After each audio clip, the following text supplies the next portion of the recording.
Sí, esto es un poco, ya sabéis que aquí os estamos contando en múltiples ocasiones que las elecciones en México del año que viene eh, postulan un escenario, por cierto, gracias ahora a Mágica por esa suscripción, ya estamos a solo 5 del objetivo, postulan un escenario en el cual la victoria del movimiento Morena es prácticamente inevitable. Aquí ya Néstor lo ha comentado alguna vez, se arriesgó de hecho un año antes de las elecciones a decir que era imposible que Morena no ganara las elecciones. Morena, ya sabéis, el movimiento político que está sustentando a día de hoy la presidencia de Andrés Manuel López Obrador. Bueno, en un principio tiene una autopista para ganar esas elecciones, debería ganarlas, pero está habiendo algún que otro movimiento electoral que podría generar alguna duda. El primero de ellos es, quizá el más importante, la salida de Marcelo Ebrard del movimiento Morena. Recordad que Marcelo Ebrard formaba parte de Morena y había sido una figura destacada del partido de Morena hasta hace nada. Perdió ese proceso interno en el cual se iba a designar al sucesor de Andrés Manuel López Obrador, al nuevo candidato o nueva candidata a la presidencia de México por parte de Morena. Ganó esa interna Claudia Sheinbaum. Y su reacción, temida durante un tiempo por los sectores de Morena, aunque muchos postulaban que no iba a suceder, fue efectivamente abandonar el partido y plantear que va a fundar o que ha fundado un nuevo movimiento y que se va a presentar por fuera. Entonces, eso ha abierto un poco la puerta. Si hace 3 semanas decíamos que había un 99% de posibilidades de que Morena ganara las elecciones, yo creo que hoy hay un 90%, o sea, sigue siendo lo más probable, pero esa salida de Marcelo Ebrard abre alguna serie de vías. Podemos imaginar una serie de factores que combinados podrían hacer llegar a una derrota de Morena, que a día de hoy es prácticamente imposible, con esa coalición del Frente Amplio, del PAN, del PRI, de los partidos históricos de México, todos juntos contra Morena, bajo la candidatura de Xochitl Gálvez. Y además ha irrumpido un candidato bueno, lo que sería el aterrizaje, si se quiere, de la ultraderecha latinoamericana, de la ola de las ultraderechas latinoamericanas, que llega también a México, encarnada en la figura del fundamentalista católico Eduardo Verástegui, que ha confirmado su candidatura, y veremos a ver qué tal le va. Todavía no aparecen las encuestas, porque está todavía con el recopilado de firmas, pero va a ser interesante ver cómo crece. Así que eso es un poco lo que hay que comentar de México. Gracias, por cierto, Marquillo, también por esa suscripción. Ya estamos solo a 4. Todos ellos suscripciones, bueno, salvo la de Mágica, la de Marquillo, suscripción con Prime. Así que le ha salido totalmente gratuita porque al tener Prime no paga nada por la suscripción. Preguntaba a ver si Marcelo Ebrard dónde se sitúa ideológicamente. Bueno, Marcelo Ebrard, a ver, es que Morena es una coalición muy amplia. Podríamos decir que Morena en general como movimiento estaría encuadrado entre la izquierda y el centro reformista o centro regeneracionista, y Marcelo Ebrard, bueno, sería una figura más cercana al centro. En ningún caso podríamos decir que es un candidato de la derecha. Y bueno, siguiendo con las elecciones que hay en América Latina, y una de las más importantes también es la de Argentina.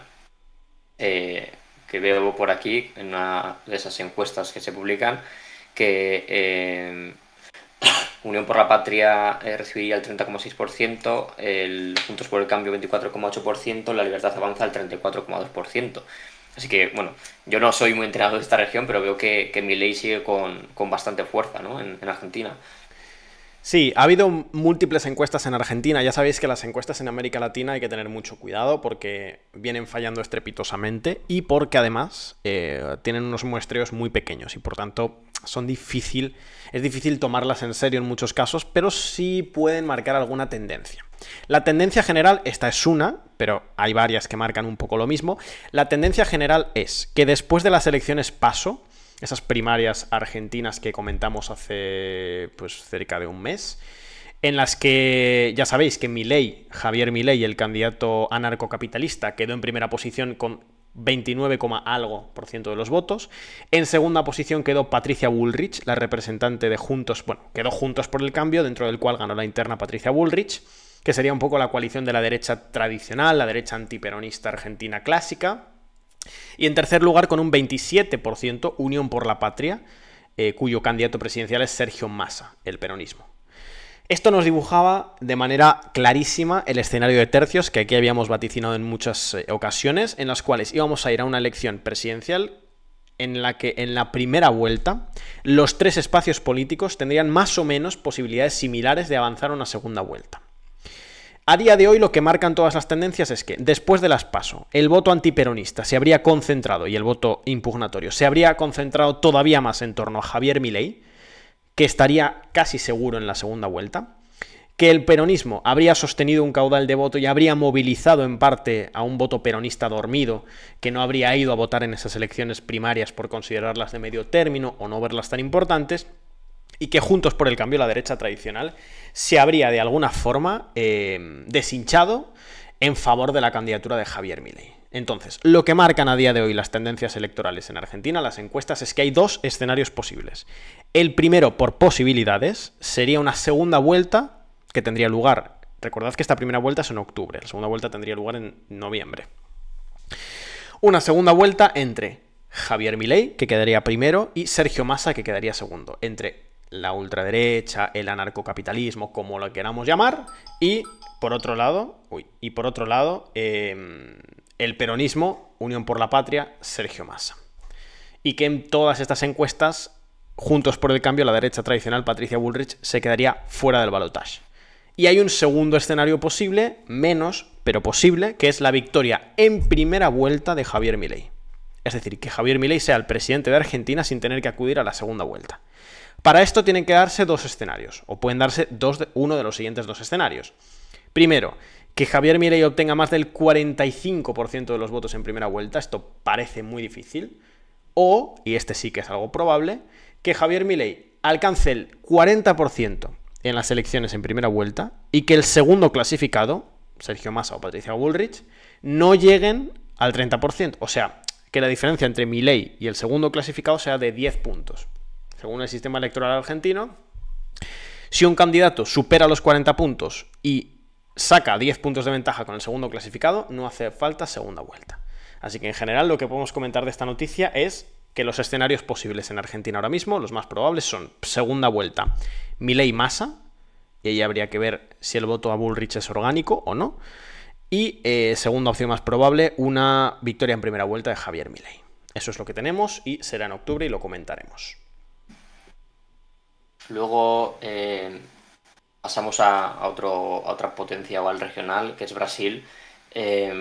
Y son dos noticias. Una de ellas es que la aprobación de Lula llega a su nivel más alto desde enero, cuando asumió por tercera vez la presidencia, está en un 55%, y a su vez también con ese cambio de gobierno que hubo, ¿no? Y con los disturbios que hubo en Brasil cuando Bolsonaro perdió, se ha producido la primera sentencia en contra de un manifestante y le han caído 17 años. Sí, bueno, con respecto a esto segundo, por cierto, respondo muy rápidamente que han preguntado por el último tema. Sí, don Chuncho, lo que quiero decir es que según lo que marcan a día de hoy las encuestas, que eso puede cambiar en un mes de campaña, lo que marcan hoy las encuestas es que Milei solo tiene dos escenarios: victoria en primera vuelta o avanzar en un balotaje. O sea, ninguna encuesta a día de hoy, de todas las que yo he visto de Argentina, plantea que va a haber una segunda vuelta Javier Milei, Patricia Bullrich. O sea, en un principio todas marcan o victoria de Milei en primera vuelta o Milei en el balotaje contra Sergio Massa. Con respecto a lo de Brasil, sí, bueno, no hay mucho que comentar en realidad. Ya veis que la popularidad de Lula está por las nubes, está muy alta.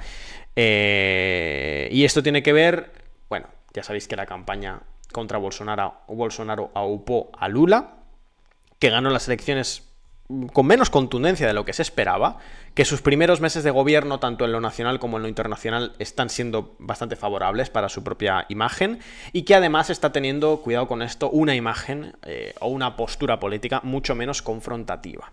Quizá como decisión táctica y no ideológica, pero es cierto que está tratando de acercar a actores que quizá en sus anteriores presidencias no los tenía tan cerca, o incluso eran sectores de la oposición.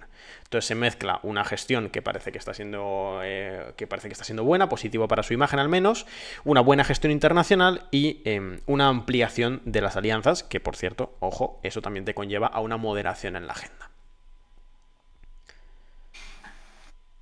Y pasamos ya a la última noticia así un poco más regional, aquí igual sí que te puedes explayar un poco más, y es que Brasil, Uruguay, Paraguay y Bolivia cierran filas contra Argentina por un peaje en la principal hidrovía de Mercosur.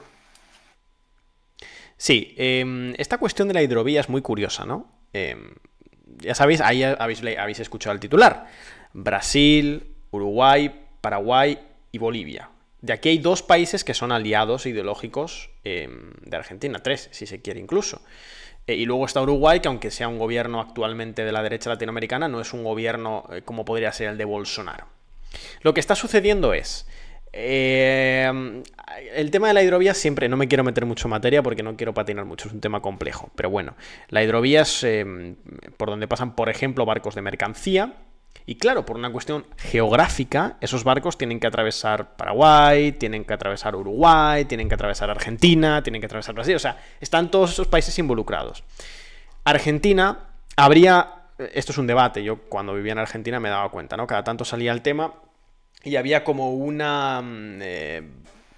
planteo desde Argentina de que, bueno, de que Argentina tenía derecho, por distintos motivos, a cobrar una serie de peajes. Uno de esos motivos que se arguían era que Paraguay estaba movilizando barcos, buques paraguayos, estaban movilizando muchas más cantidades de soja que aquella soja que se producía en Paraguay. No sé si se me entiende. De alguna forma se planteaba que, ¿cómo podía ser que Argentina sea el país que produce la mayor cantidad de soja en América Latina y que Paraguay, que apenas produce soja, cómo puede ser que entonces por la hidrovía pasen buques paraguayos repletos de soja, con mucha más soja que la que el propio país produce? Bueno, se estaba de alguna forma denunciando que, o planteando la posibilidad de que hubiese algún tipo de robo de la soja argentina para ser trasladada en buques paraguayos. En cualquier caso, lo que ha pasado es que Argentina le ha cobrado un peaje muy importante a un buque con banderas paraguayas por el traslado de mercancías, y eso ha reabierto, y de hecho estos países han solicitado que el Mercosur sancione a Argentina y avise a Argentina. Bueno, es un conflicto que no es un conflicto económico, es un conflicto de aranceles, de peajes, no es un conflicto militar en ningún caso, no es un conflicto que debiera escalar en algo más, pero bueno, sí también ilustra, entre otras cosas, por el hecho de que esté en Brasil y Brasil y Bolivia, ilustra que esa izquierda latinoamericana, que hace 10, 15 años planteaba prácticamente toda su política exterior en términos de cooperación, ahora, bueno, aunque tienen una serie de elementos de cooperación y evidentemente son gobiernos aliados, todos piensan un poco más en clave nacional, ¿no? Por las urgencias que tienen electorales, económicas, de sociales, bueno, de todos los sentidos. No hay mucho más que comentar, pero bueno, están ahí esas tensiones. No deberían escalar más allá de ahí, pero no está de más comentarlas. Y bueno, ya no hay más noticias respecto a América, porque también hicisteis ayer un repaso, si no me equivoco, ¿no? No, ayer no tocamos América, creo que tocamos el lunes, me parece, o el miércoles. El miércoles, o sea, solo hace 2 días que hemos tocado América Latina, y en la maratón la vamos a tocar, así que sí. No sé qué nos quedaría. Bueno, Asia Pacífico, claro que hay varios puntos. No sé si quieres aquí ir leyendo tú, yo voy poniendo lo que me mandes. Sí, bueno, a ver, respecto a Asia Pacífico, también hemos estado hablando justo ahora un poco, ¿no?, sobre cómo estaba la situación con la península de Corea, esa cumbre Kim-Putin. Pero un tema que no hablamos, si no me equivoco, es la visita de Joe Biden a Vietnam, ¿no? Y respecto a esto, pues quería mencionar 2 cosas principales. Antes de entrar en materia, pues explicar brevemente, ¿no?, digamos el contexto, ¿no? Pues que eso, Joe Biden visitó Vietnam, y ahí le recibió el secretario general del Partido Comunista de Vietnam, con todos los honores además, algo que sorprendió bastante a los analistas. Y en esa cumbre Vietnam alzó las relaciones con Estados Unidos a su máximo nivel. ¿Esto qué significa? Bueno, es más político, ¿no?, más simbólico que otra cosa, pero bueno, Vietnam clasifica sus relaciones con el resto de países en distintos niveles, ¿no? Que si es ahora mismo no me acuerdo de todos los nombres, pero bueno, que dependiendo de qué fuerte es su relación con un país extranjero, pues lo sitúa en un nivel o en otro. Pues Estados Unidos estaba ubicado en el segundo nivel, digamos, de importancia, y ahora ha subido al primero. Aparte de esto, Joe Biden viajó con empresarios del sector tecnológico, de los semiconductores, Intel, bueno, ahora mismo no sé qué más empresas, pero bueno, que viajó con varios representantes de empresas tecnológicas estadounidenses que están interesadas en mover su producción de China a Vietnam, ¿no? Porque ya sabemos que el contexto geopolítico mundial está empujando a los países occidentales a deslocalizar o a diversificar su producción en otros países como Vietnam, Malasia, México, India, etcétera, etcétera. Y Vietnam, pues eso, es uno de los países que han puesto el foco. Entonces, lo que quiere Joe Biden es pues, mejorar un poco las relaciones con Vietnam, no solo en un intento de contener a China, sino también para poder diversificar la cadena de suministros en sectores críticos como el de las baterías eléctricas, los paneles solares o los semiconductores.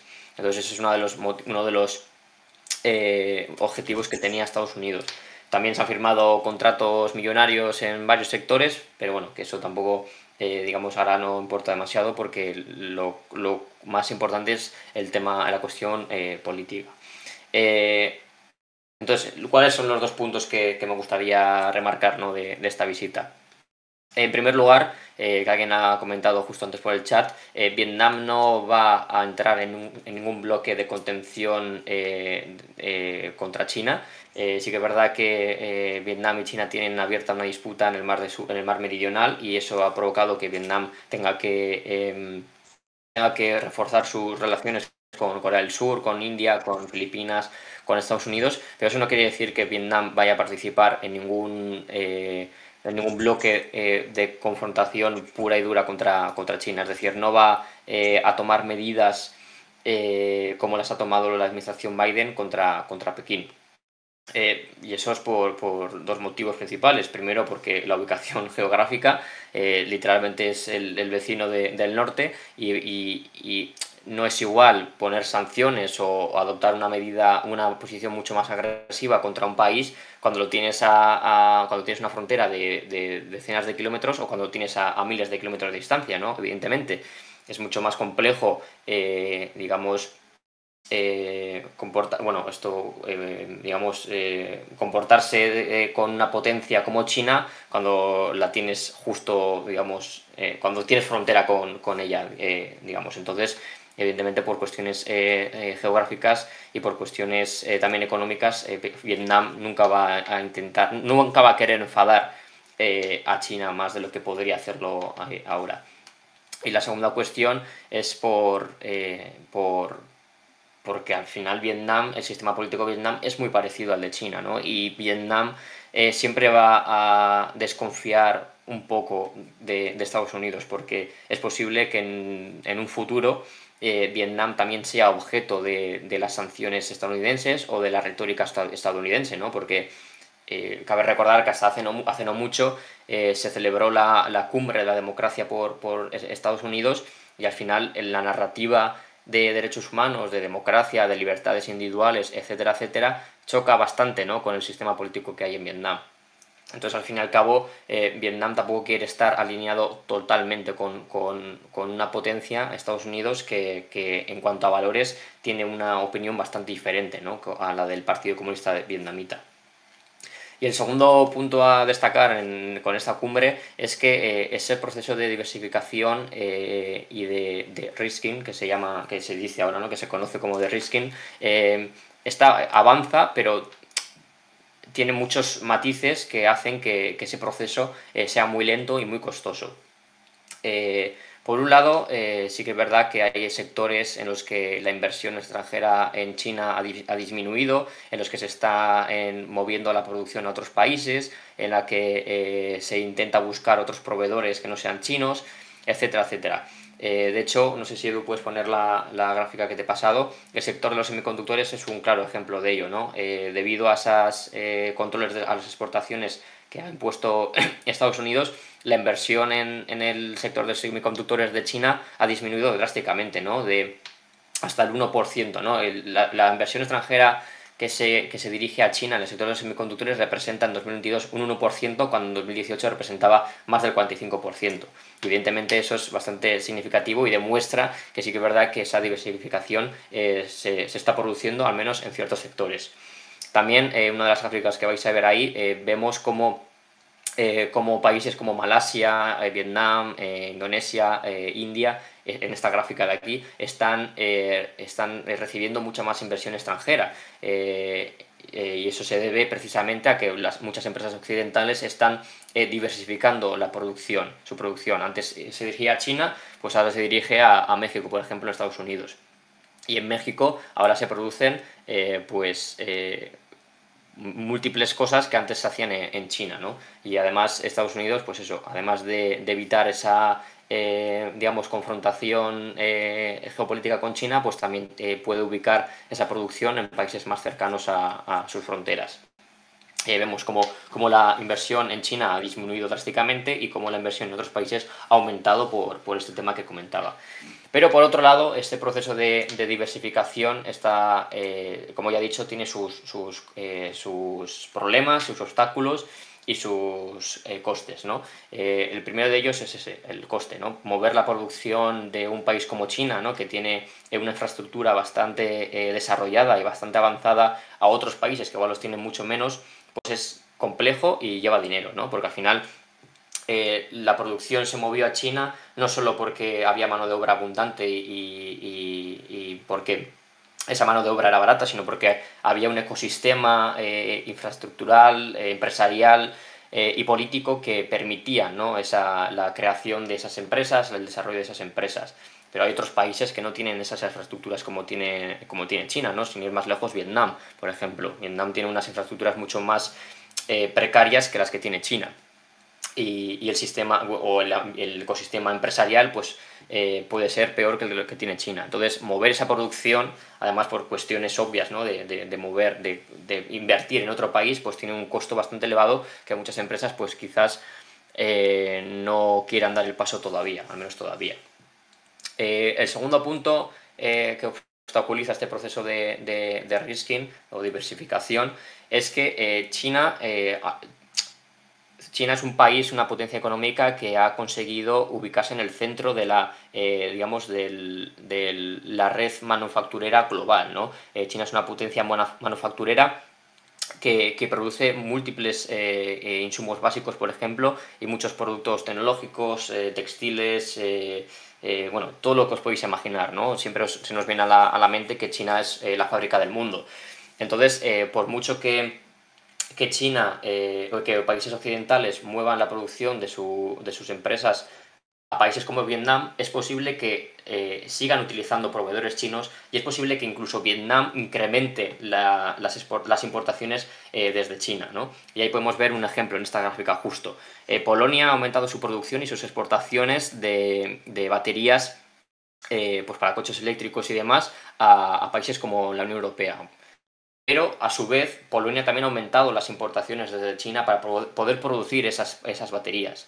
Entonces, por mucho que una empresa como Apple, por ejemplo, mueva su producción de iPhones a India, es posible que India necesite insumos básicos que se producen en China. Entonces, al final, la diversificación, si bien cambia de país, sigue muy unida y muy vinculada a China, porque al final China sigue siendo la fábrica del mundo y sigue produciendo miles y miles de productos que utilizamos, ¿no? Productos básicos y productos cada vez más avanzados y más, digamos, certificados. Y esto, este segundo punto, te lleva al tercero. Al final, como ya he dicho, China es una potencia manufacturera global y por mucho que haya sectores en los que su vinculación al exterior disminuya, va a haber otros muchos sectores en los que aumente, ¿no? Y dos ejemplos buenos de todo esto es que, por ejemplo, en el sector de los textiles, China, la participación de China, ¿no? Digamos, en el comercio mundial se ha reducido drásticamente, pero también porque China ha deslocalizado esa producción a otros países como Vietnam y, por otro lado, China sí que ha aumentado su cuota de mercado en otros sectores como por ejemplo los paneles solares.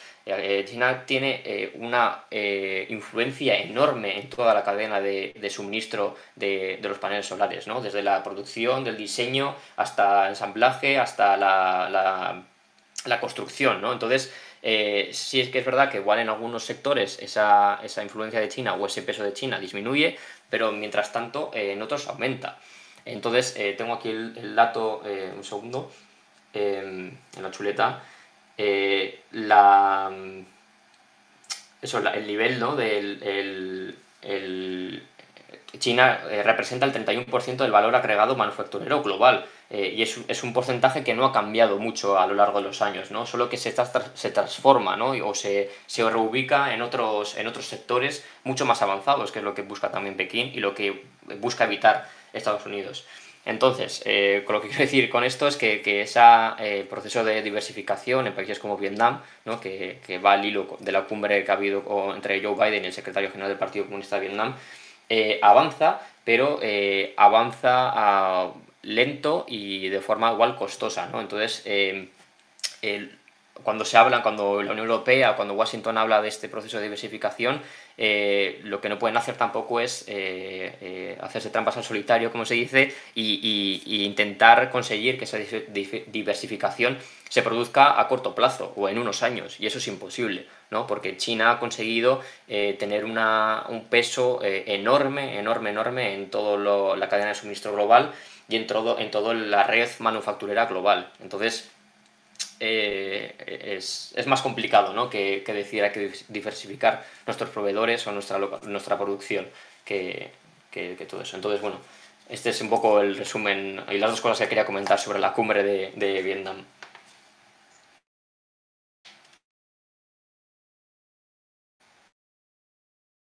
Eh, bueno, sí, ya para acabar igual. Eh, bueno, ¿saben cuál es la capacidad portuaria en Vietnam y si tienen previsto aumentarla? Buah, la verdad es que no, a mí me has pillado, la verdad, pero bueno, la capacidad portuaria de China es más que evidente, ¿no? Ojo, lo hablamos en el directo que hicimos sobre China hace poco con Felipe, un invitado, y China controla bueno, China tiene participación, controla o administra 61, los 61 puertos más importantes 61 de 100 puertos más importantes del mundo, ¿no? Incluyendo los que tienen en la propia China. Así que la influencia que tiene China también en el sector portuario es enorme, ¿no? Con la nueva ruta de la seda ha conseguido ampliar el control, ¿no? Aunque sea parcial, de puertos importantes por todo el mundo y sobre todo por las principales líneas de comunicación marítima. Y por ejemplo, otra cosa curiosa para acabar con este tema es que hace poco en el G20 anunciaron que iban a crear un corredor en Unión Europea, pasando por Israel, yendo por Arabia Saudí hasta Emiratos Árabes Unidos y acabando en India. Y casualmente ese recorrido empieza o acaba, bueno, depende de cómo lo quieras ver, en el puerto del Pireo, ¿no? O esa es la idea, ¿no? Acaba en el puerto del Pireo, en el puerto griego del Pireo. Y ese puerto está controlado por un 61% por una empresa china. Entonces es interesante ver cómo incluso las alternativas que están intentando adoptar países occidentales tienen presencia puertos en los que no tienen un control, en los que empresas chinas tienen ese control, ¿no? Entonces, lo de la influencia y la presencia de China en el sector portuario global, la verdad que es muy interesante y se podría hablar en miles de artículos y directos, pero eso, que nadie en el mundo tiene la capacidad de China en ese sector. Y Vietnam es posible que tenga puertos bastante importantes, no digo que no, pero la verdad que no, lo desconozco, pero no van a ser tan importantes como los que tiene China y no tienen esa red de infraestructuras como las que tiene China, ¿no? Porque ya sabemos que China tiene una línea de ferrocarril enorme, líneas de alta velocidad enormes, líneas de aeropuertos gigantescos, tienen puertos enormes, que bueno, que eso también influye mucho en el ecosistema empresarial, ¿no? Porque también tienes que tener carreteras, por ejemplo, o puertos buenos para sacar tus productos o para importar tus mercancías. Y la otra noticia que teníamos es que, según Wall Street Journal, que es una exclusiva que ha salido hoy, Estados Unidos va a redirigir parte de la ayuda económica que iba a enviar a Egipto para cuestiones de seguridad a Taiwán, y se habla de casi 300 millones de dólares. esta decisión de Washington se debe, en principio, a que Egipto no ha solucionado varias cuestiones relacionadas con derechos humanos, libertades y cuestiones democráticas. Entonces lo que quiere el Congreso de Estados Unidos y sobre todo los republicanos es utilizar parte de esa partida que se iba a enviar a Egipto para enviárselo a Taiwán, ¿no? Que Taiwán pueda utilizarlo para su propia sector de defensa. Porque cabe recordar que al final en Taipei existe la preocupación de que la guerra de Ucrania esté distrayendo demasiado a Estados Unidos y esté absorbiendo toda la ayuda militar y económica que Estados Unidos está ofreciendo, ¿no? Entonces, esto formaría parte de también una forma de decir a la administración taiwanesa de, hey, todavía seguimos aquí y todavía os apoyamos, aunque estemos pensando ahora en Ucrania. Y bueno,